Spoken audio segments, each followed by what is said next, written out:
Hello বন্ধুরা, তোমরা সবাই কেমন আছো? আবার এসে গেছি নতুন একটা ভিডিও নিয়ে। আজকের ভিডিওতে আমি নেই, আছে আমার দিদি, জিজু আর দিদির বন্ধুরা। ওরা চারজন ঘুরতে গেছে দক্ষিণেশ্বর মায়ের দর্শন করতে। অনেক দিন ধরে প্ল্যান করছিল, এতদিনে সাকসেস হলো।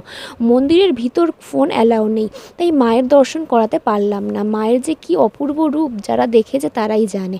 ওরা চারজন সকাল সকাল মায়ের পুজো দিয়ে সকালের টিফিনটা খেয়ে নিল। পেট ভর্তি থাকলে তবেই তো ঘুরতে ভালো লাগবে। দক্ষিণেশ্বর জায়গাটা খুব সুন্দর আর অনেক ঘোরার জায়গা আছে। দিদিরা দক্ষিণেশ্বর ঘুরে গঙ্গা পার হয়ে বেলুড় মঠ গেছিল। সত্যি কথা বলতে জায়গাটা এত সুন্দর, চারিদিকে ফুলের গাছ আর ফুলের বাগান যেখানে থাকবে সেই জায়গাটা, পরিবেশটা আলাদাই সুন্দর লাগে। তাই ওরা চারজন ওখানে অনেক ফটো ও ভিডিও তুলে নেয়। দক্ষিণেশ্বর এতটাই সুন্দর জায়গা যে বাড়িতে আসতে ইচ্ছা করে না। আর রাতের দক্ষিণেশ্বর মন্দির দেখতে খুব ভালো লাগে। সন্ধে হয়ে যেতেই দিদিরা ট্রেন ধরে বাড়ি চলে আসে। তো বন্ধুরা, ভিডিওটা এতটাই। আবার আসবো নতুন ভিডিও নিয়ে। টাটা।